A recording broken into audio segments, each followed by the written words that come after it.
কুমিল্লার লাকসাম উপজেলার নবম শ্রেণীর এক স্কুল ছাত্রীকে গভীর রাতে বাড়ি থেকে তুলে নিয়ে যাওয়ার অভিযোগে এলাকায় চাঞ্চল্যের সৃষ্টি হয়েছে। ঘটনাটির ভিডিও সামাজিক যোগাযোগ মাধ্যমে ছড়িয়ে পড়ার পর ব্যাপক আলোচনা শুরু হয়েছে। জানা গেছে, গত 1 জুন দিবাগত রাতে উপজেলার হারাখাল গ্রামে এ ঘটনা ঘটে। ভাইরাল হওয়া ভিডিওতে দেখা যায় কয়েকজন যুবক গভীর রাতে ওই ছাত্রীর বাড়ির সামনে অবস্থান নেয়। এক পর্যায়ে তারা দ্রুত বাড়ির ভেতর প্রবেশ করে মেয়েটিকে জোরপূর্বক বের করে নিয়ে যায়। পুলিশ ও স্থানীয়রা জানায়, অপহরণকারীর নাম মোহাম্মদ মাসুদ রানা। সে ফেনীর ফুলগাজী উপজেলার বাসিন্দা। তারা দুজনেই পূর্ব পরিচিত ছিল এবং তাদের মধ্যে প্রেমের সম্পর্কও ছিল। তবে ঘটনাটি অপহরণ নাকি পূর্ব পরিকল্পিতভাবে পালিয়ে যাওয়া তা নিয়ে এলাকায় ভিন্নমত রয়েছে। ঘটনার পরপরই ছাত্রীর পরিবার আইন শৃঙ্খলা বাহিনীর কাছে অভিযোগ করে এবং দ্রুত উদ্ধারের দাবি জানায়।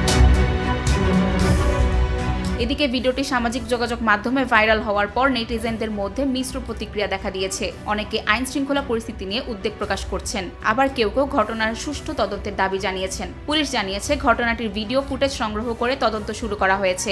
সংশ্লিষ্টদের জিজ্ঞাসাবাদ এবং প্রযুক্তিগত তথ্য বিশ্লেষণের মাধ্যমে প্রকৃত ঘটনা উদ্ঘাটনের চেষ্টা চলছে। মেয়েটিকে নিরাপদে উদ্ধারের অভিযানও অব্যাহত রয়েছে বলে জানিয়েছে আইন শৃঙ্খলা বাহিনী। নুসরাত আফরিন তিশা, নিরপেক্ষ।